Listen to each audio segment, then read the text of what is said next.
Hey guys, welcome to the Austin and Arthur Show. You're listening to the Austin and Arthur channel, Unfiltered.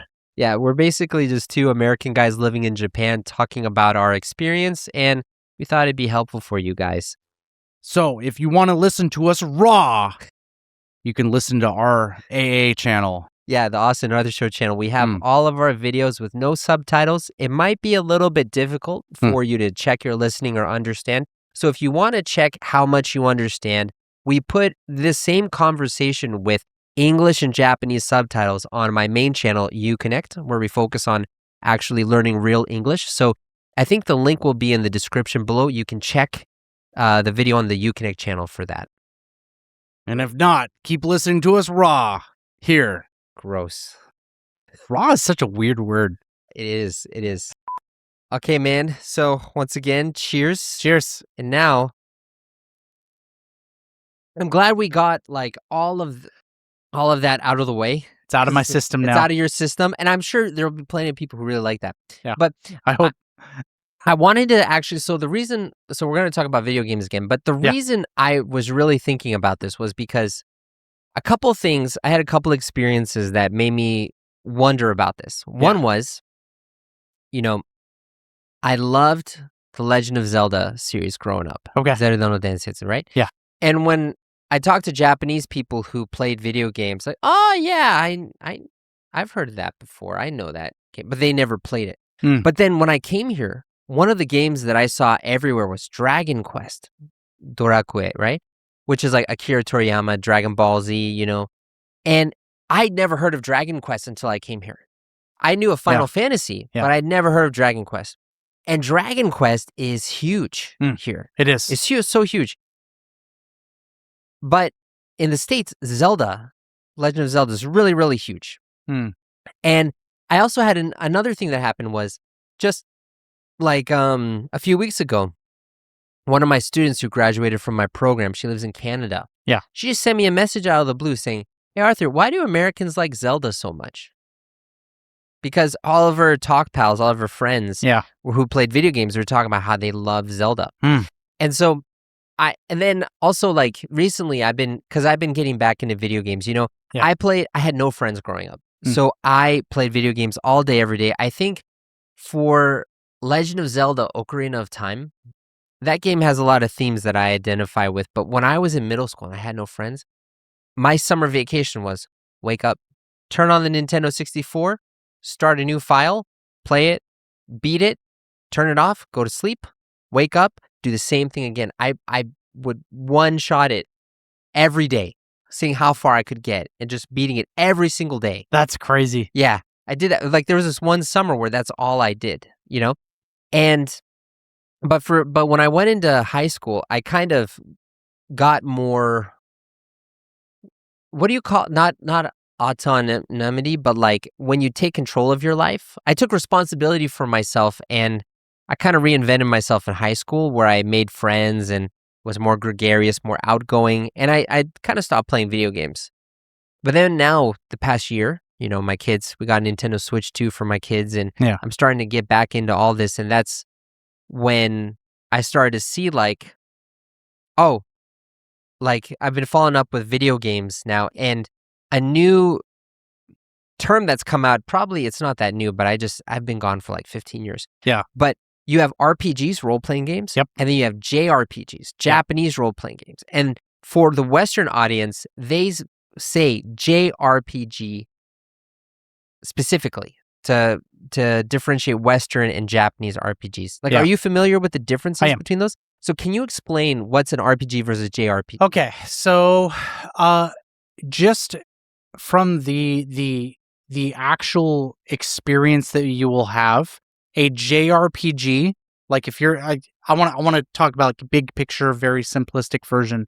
JRPG is a party-based RPG system. Okay. Right? So I like the easiest one to talk about is Final Fantasy. Yeah. Right? So you have a main character, and then you have all these side characters that join you, and it's a party-based role-playing game. Yeah. So you have like a mage on your team, you have the fighter, you have the healer, you have, whatever. An American RPG is a solo experience where you are a singular character in a world. Yeah. So there's no party system. Yeah. And that's the big difference. And the thing that kind of ties them together, the role-playing game RPG, actually comes from Dungeons and Dragons tabletop games where you decide, are you a warrior, a magician? Yeah. What are your experience points? But yeah, so that's like, I remember, like I told you, I grew up playing Zelda. Yeah. But and I never actually played Final Fantasy. I've watched it and I tried to play it, never really got into it. Yeah. There was one JRPG that I liked getting into. Okay. And it was called Tales of Symphonia, I think it is. Okay. Let's see, is this it? Yeah. Tales of Symphonia for the GameCube, right? Okay. And like you said, like it was kind of strange for me because it was kind of like Pokemon in the sense where like you had one character walking around, but then when you would get into a battle, like all the characters would come out like this, you know? And so when I see something like this where you have the one enemy and then you have your team members, it's like, this is so Japanese for me. And even when because I was already studying Japanese at this time when I played this game, but it felt kind of weird. Like, I wasn't used to it. Well, so, I mean, it makes sense when you apply the country's culture to it. Mm-hmm. You know, what is important for Americans coming from like a Christian European background, the hero's journey. Yeah. Right? So it would make sense that in an RPG game, the game is focused around a lone like adventurer or warrior or whatever you want to call them, going through this hero's journey of a story. Yeah. Right? But the Japanese experience is more of like a community experience. Yeah. Like you're there to experience the atmosphere and the events of the time, not really focus in on individual characters, right? And so you have a party built of like, you know, these like generic like fantasy types put together to experience events in the world. Yeah. Right? Yeah, and like I think one of the things that's interesting about now we're getting to Zelda. Yeah. One of the things that's interesting about Legend of Zelda, right? Okay, let me bring this back up. Is so you have actually no, I'm going to bring up Zelda. I'm going to bring up like OG. Yeah. Like Zelda Link to the Past. Mm-hmm. This is like the one that kind of started everything back in 1993. Yeah. So you where I don't think actually he's even in there. Let's see if I can what's this guy doing here? Let me do this. So you have this one character walking alone. And the key thing about Legend of Zelda games is that the main character, Link, has no dialogue. And it's everyone else talking around him. And you can choose yes or no, but you never actually hear Link talking. Mm-hmm. And what's even funny is in Zelda Breath of the Wild, the one that came out like 10 years ago, this one for the Nintendo Switch. This was the first game, like even just look at this. It's like a Lone Ranger kind of looking out, you know? I have a lot I want to say, but I want to give you your time first. Sure. And like even in this game, this was the first game to introduce voice acting in Zelda. You know, before it was all text-based. This was the first time to an extent. I think Legend of Zelda, Ocarina of Time, they had like sprite sound. Yeah, that. But like when I'm talking about, okay, so they had voice dialogue for the first time. But even so, Link doesn't talk. He emotes like saying, oh, what? Oh, yeah! Yeah, basically like that. But he doesn't actually have any lines of speech. Yeah. And so like, he's like an empty box of no relation that you can put yourself into. But like in JRPGs and Japanese games, you kind of define the characters by their relationships and their personalities with each other. And that's why I think this works really great for an individualistic culture. Building off that, if you look at Zelda and how, well, I'm going to say if you look at Link, the character in Zelda, the main character. Yeah. If you look at how he's portrayed, he is a Greek epic. His story is a Greek epic. Okay. You have a lone, powerful warrior going to protect his land. Yeah. He has like these mystical creatures that he has to go fight. Yeah. He has a fairy, which kind of fulfills the role of like this advisor mentor character. It's like this guy's straight out of a Greek epic. Yeah, right. This guy is the literal definition of a hero's journey. Because the Odyssey just came out, and so I've been like looking back into this of like the the trials, the labors of Hercules and like exactly. That's exactly what it is. This guy is literally just Hercules. Like if you look at like what Hercules goes through, it's like obviously Link's not a demigod, but you could argue it is in some ways. It's whatever. But like he still goes through these trials, right? If you play like I want to bring up the N64 Ocarina of Time, you go through these trials as a kid when you're playing Child Link. You're learning like how to live on your own. You're inheriting like this I forget what the sword of, I think it's a sword of Hyrule. Oh, the Master Sword. The Master Sword, and you get the Shield of Hyrule. Yeah. Link, as a kid, doesn't really know how to use it. He's not big enough to like wield these weapons. Yeah. But he gets it and he trains. He gets this ocarina where he learns how to use. He learns how to do all these things. Then he becomes an adult. And when you're playing as the adult Link, he's mastered everything. Yeah, it's like I can swing my sword with one hand. I'm strong enough to do that. I can hold up my shield. I can play the ocarina. I can ride a horse. I can do all these things I couldn't do as a kid. Yeah, right. Right? You have growth in this game. And that's, if you talk to America.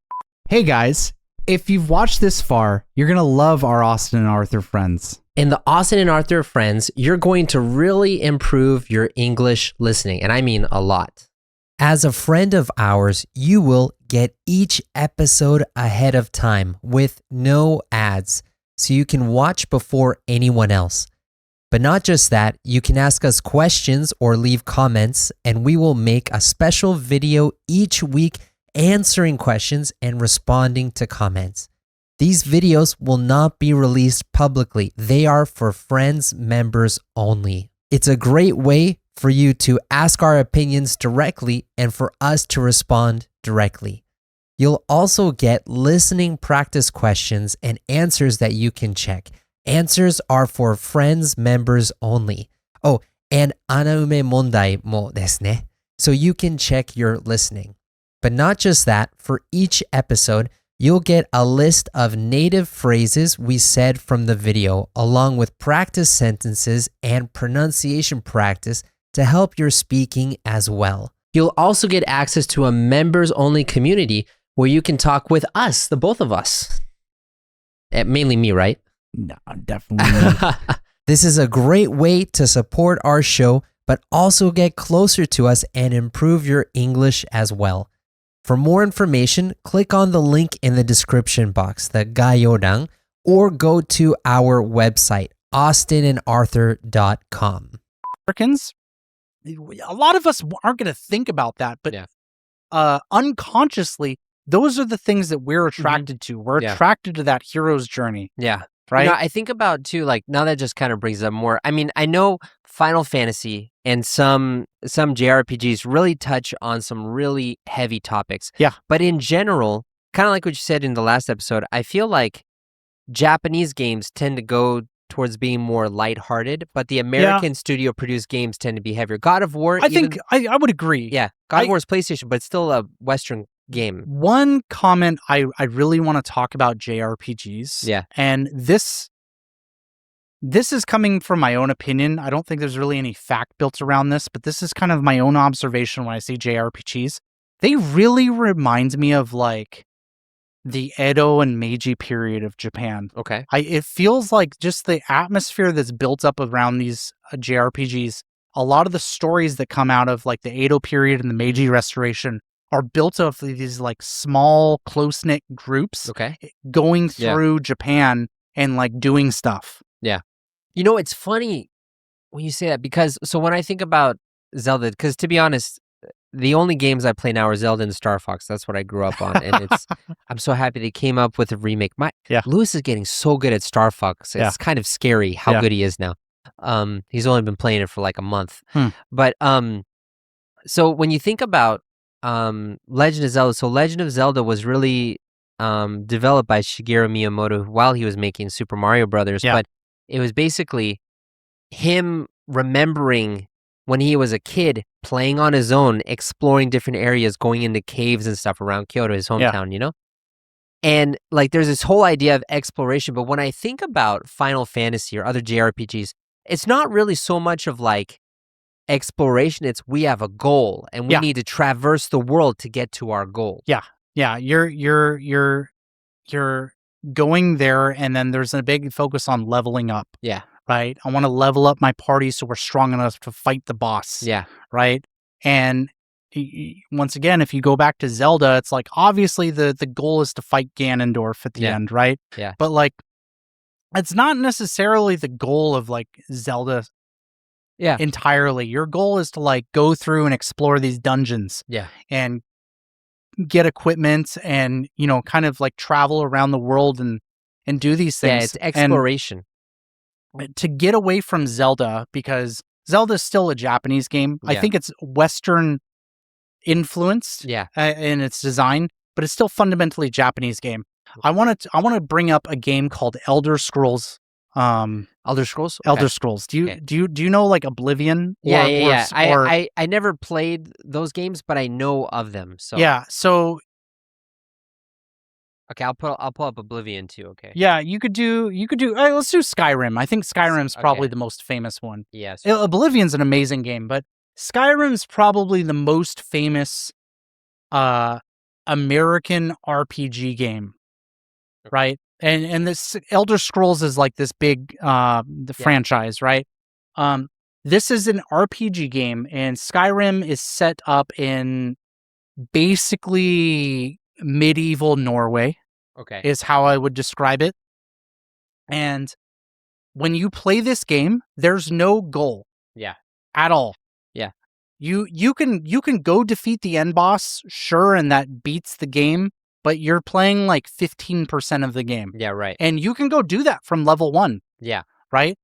But that's not really the goal of the game. The goal of the game is to go out and just explore the land, to get stronger so you can go to different parts of the land and just experience what life is like in this game. Yeah. Right? And so many American RPG games like really follow this model. Yeah. And it's really interesting because once again, like we've talked about how Zelda is a Japanese game, but like fundamentally, like design-wise, it's an American or Western game. Yeah.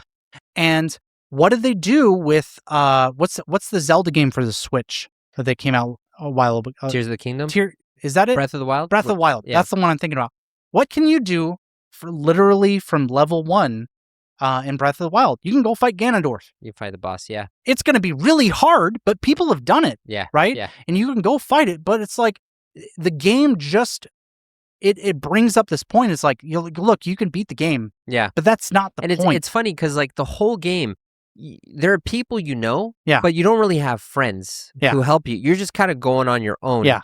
And that's kind of like Skyrim. That's also the other RPG games I played on the PC when I was younger too. Yeah. Whereas like, you know, I got to tell you, you know, when I played Tales of Symphonia, it was kind of strange for me because when I was playing these JRPGs, like there was a character that I liked more than the other ones, but it just felt really cluttered. And like, it was hard for me to like focus on this one character journey because it was like everyone's character journey together and everything just kind of got modeled together. And I don't know, it just didn't work for me. Yeah.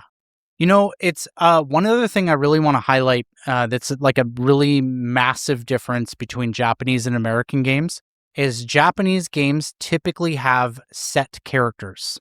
Yeah. So like, you know, like you look at Zelda, you look at Dragon Quest, you look at like all these games that are like RPG games, like Final Fantasy even.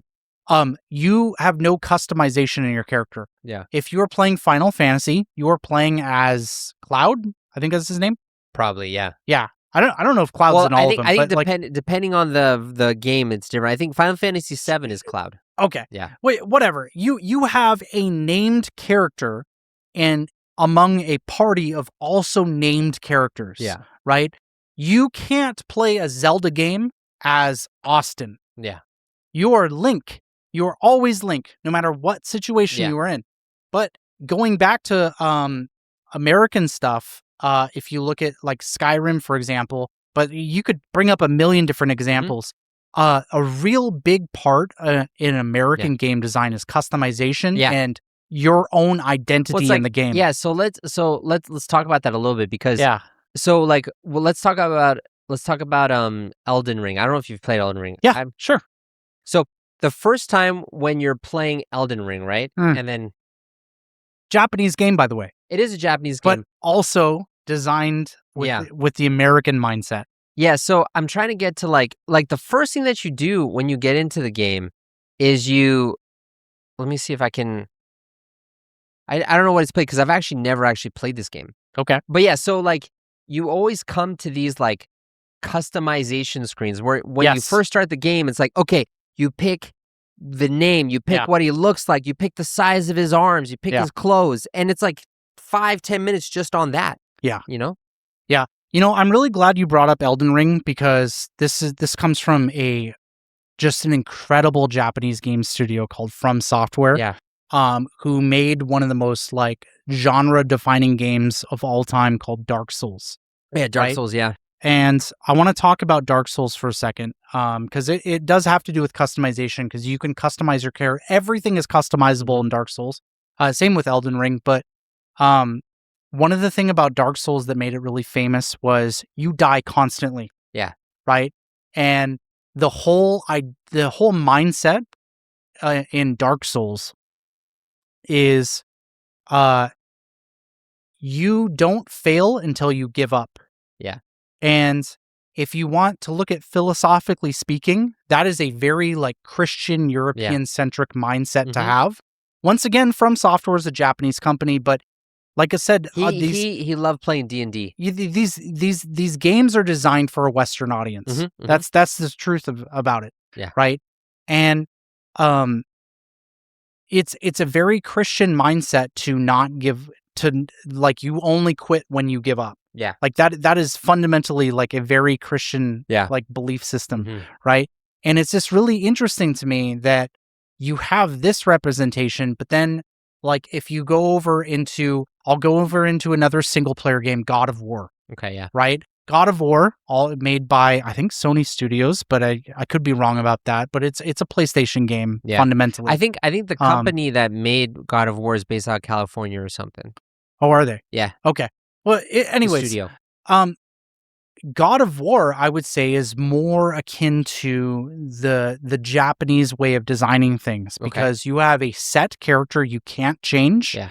And the whole point of God of War is going through this pantheon to fight the final boss. Yeah. Which, like you said, you have an end goal. Yeah, you start out as a character and you progress your way through levels to the end goal.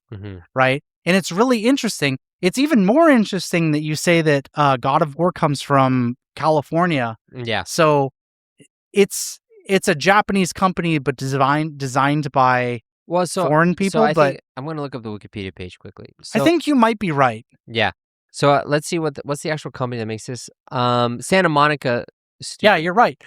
But it's really interesting to me that you have foreign developers working for Sony designing a game called God of War that really fundamentally hits like the design philosophy of a Japanese game. And then you have From Software, which is quintessentially Japanese. Yeah. They're literally here in Tokyo. They have all Japanese staff. They design something like Dark Souls or Elden Ring, and that is like fully on the Western design philosophy of things. So I have a question, because so you've actually played Dark Souls, right? So what's the process when you die? Like, what's the process? Like the steps you go from dying to restarting? So you die, your character respawns at like a local campfire nearby, and you have like does it happen automatically, or do you get like a game over screen? You do get a game over screen, but it's not like actual game over. It respawns you, but you get punished for it. Okay. And it's like this punishment system. It moves away from the lives. It moves away from like a true game over where you have to restart the game. And instead, it's like you like throughout the game and while you're playing it, you're collecting souls. Okay. And the souls you use to get more powerful. Okay. To simplify things. You get more powerful. The more souls you have, the stronger you are. Yeah. Right? And when you die, you lose all of them. You lose all of them. You lose all of your souls. But the thing is, you can go and get them. But if you die again, those souls go away. Okay. So there's a punishment system to dying. But like I said, the game incentivizes you to not give up. It's like, hey, you died. That sucks. You can still get it back. But you can still get your power back and you can keep going. And the idea is like you're learning and you're growing over time. Mhm. Once again, going back to that hero's journey Yeah. of growth and having a character arc. Yeah. But you're not having a character arc in the game. You're having an Mhm. character arc for yourself. Yeah, right. Because Yeah. it's you getting impacted by that. Yeah.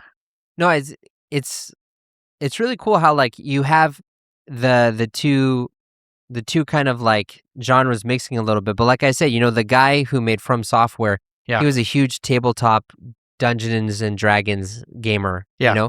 So he was really influenced by that stuff. Yeah. But I also think that like I don't know, so I'm only speaking from my limited experience because Yeah. I've really only played Switch 2 Mhm. in the past 15 years. Yeah. I actually got my Wii from my house. I brought it over here, and sometimes I play some of my old Wii games. bowling. Oh, Wii bowling's fun. so much fun. But so when I look at the store and I look at the new games coming out, all of the video games feel like anime games. And it's not like there's no real kind of like unique art direction. So like when I think about Japanese games, it's all anime style. When I think about Western games, it's all super realistic. Let's try to make them as real as possible. It's really interesting that like Western. So if you look at, I'm not going to actually make this unique to Japan. I think this is more of an Asian thing. Yeah. Because if you look at Chinese game development studios, they're the same as Japan. Yeah. In this regard, I don't know what it is, but for some reason in the design philosophy for video games and in Japanese games, there's always this fantasy like lens that gets put on it. Like even if the game's set in a grounded, realistic setting, there's still this like little flair of fantasy. Yeah. Like I'll bring up a game. Do you know Metal Gear? Yeah. Okay, so Metal Gear is centered around this guy called, his code name is Snake, and he's an American, right? I want to say he fought in Vietnam, but he's like this American military guy who's retired and works for like a paramilitary organization.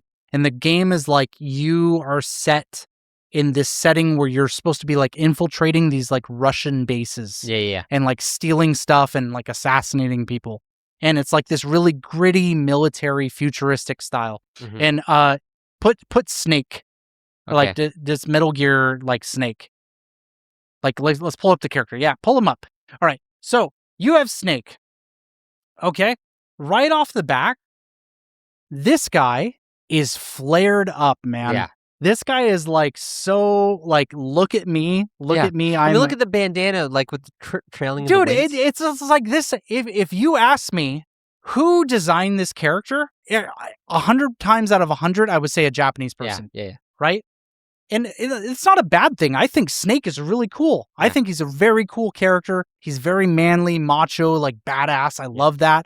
But he's very Japanese. Yeah, and the reason why is because he has so much like going on. Yeah. Right? And if you notice this in a lot of Japanese video games, like all of the games are like this. There's just a lot going on and they're very like eccentric, I guess is how I would say it. Yeah, so when you let's compare this with God of War. What's the name of the guy? Kratos, I think also falls under this. Well, so here's the thing though. So like let's look at him, right? So he has the like sword and stuff. Yeah. But he doesn't have, well, actually no, this is the one I was looking at. So like this is the Kratos. So I think the older God of War ones from like 2002, however it was, that was kind of more Japanese style. But then the one that came out in 2018 where he's with his son working on stuff, that's more of like a Western style. And I mean, if you look at this, I mean, he's got like the chest band thing going on, but other than that, it's quite utilitarian. Yeah, what he has. Yeah, and I think a lot of like the Western design characters are very utilitarian. Like, just to give like a contrast, let's pull up. I'm trying to think of like, oh, you know what? We've already talked about Skyrim. Pull up the Dragonborn. Just type in Dragonborn. Skyrim Dragonborn. Like, look at this guy. This guy? Yeah. If you ask me, is this guy part of a fantasy setting or is he part of like, is he just a historical Viking? Yeah, is this You fantasy? Don't know, man. I mean, this guy looks like he could just be a regular Viking. Yeah, right? let me try to pull up another one. You know? Yeah. Like that guy looks like if you asked like what does a Viking look like, this guy just looks like a Viking. Yeah. Right? He's got like the horns on his helmet, he's carrying some swords, he has some like leather and fur on him, you know? And it's like a lot of characters in Western design games, like they'll like it really doesn't matter the setting. It could be like a violent combat situation, or it could be like pull up The Sims. Oh yeah. Oh, The Yeah, Sims. Yeah. let's talk about The Sims That for a was second. We've been talking about a lot of like action games. Here's a game that like is really popular for girls. This game's called The Sims, and you just literally make a character that's yourself. You just right? live life. And you just literally live life. You buy a house, you hang out with right? friends. Right? This game is massively popular. Yeah. Huge, especially girls really like this game. Like this game again falls under that Western philosophy of like, hey, here's this realism. Oh God, man, I'm trying to remember there's a Japanese version of this. Tomodachi?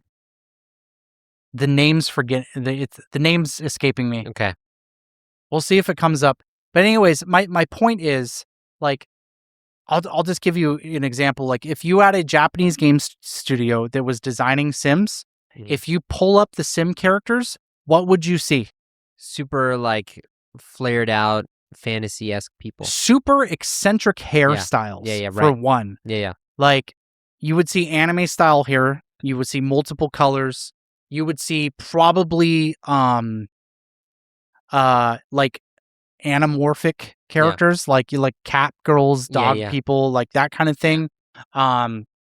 You would see all these really eccentric things that would be added into the game. And like I really want to highlight, this isn't like a dig at Japanese style or it's just different.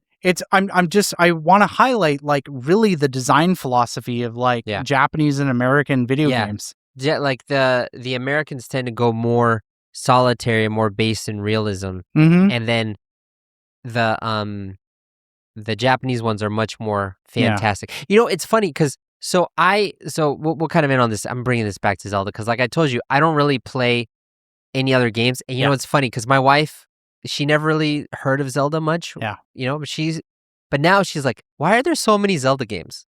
But what's funny is, so in the most recent Zelda game, Tears of the Kingdom, let's see if I can get this. So like near the end of the game, here we are. So they made them like that. Okay. So near the this is not the actual one. Let's see. Yeah, so near the end of the game, you have these 4 characters that kind of follow you around. And this is where I really felt like, oh, this is really starting to turn into like Japanese. Let me see if I can find. Dude, that guy in the back, man. Yeah.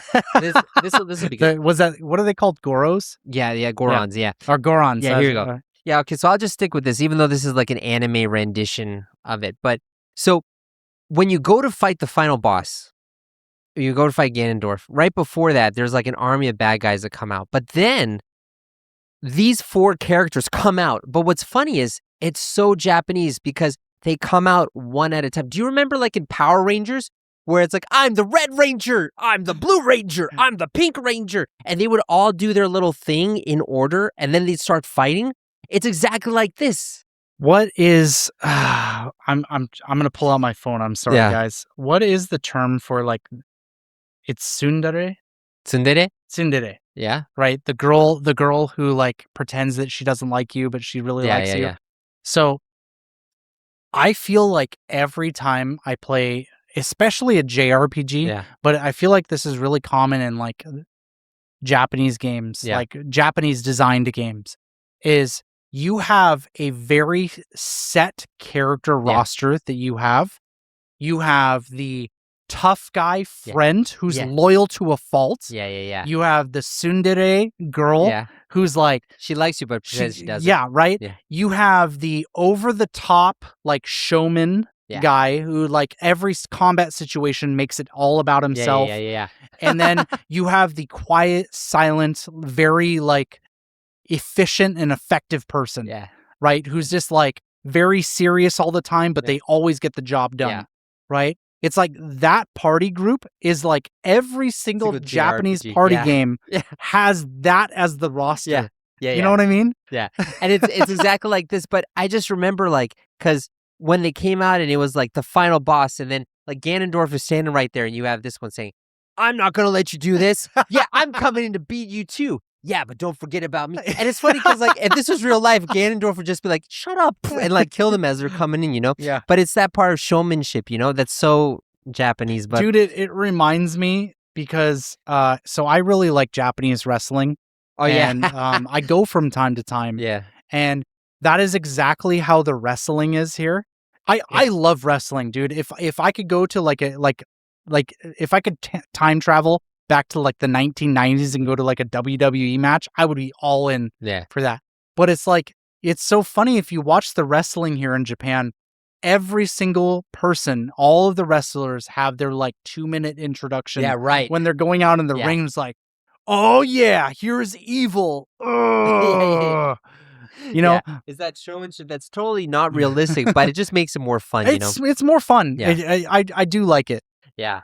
So if any of you guys have like played any of the games we've talked about, or you have any other questions, just and I'm also curious about what your opinions are. Like, what do you think really defines like a Japanese game? Because you know, like we said, like God of War was designed in California. Yeah. I would say God of War is a Japanese game. Right? Especially the original one. And if you look at Zelda, I don't know so much about the new Zelda games, but I'm like really drawing from probably Ocarina of Time until Breath of the Wild. Yeah. Like that's that time frame. I would say those, despite being Japanese developers, are Western games. Yeah. Right? Yeah. And I'm really curious if you agree or disagree with that. And what would you say is a quintessentially, that's the word of the day. I've used it 3 times now. I don't know why. Quintessentially Japanese game. Yeah. Cool. Yeah, and I'm looking forward to your answers. So next time we're going to talk about another important topic. Well, video games isn't really an important topic. We're going to talk about an important topic, which is money. So it's funny because in America, this is money, but in Japan, this is money. You know? Yeah. Which this means something else in English, but I'm not going to say it. Yeah. See you next time. Yep.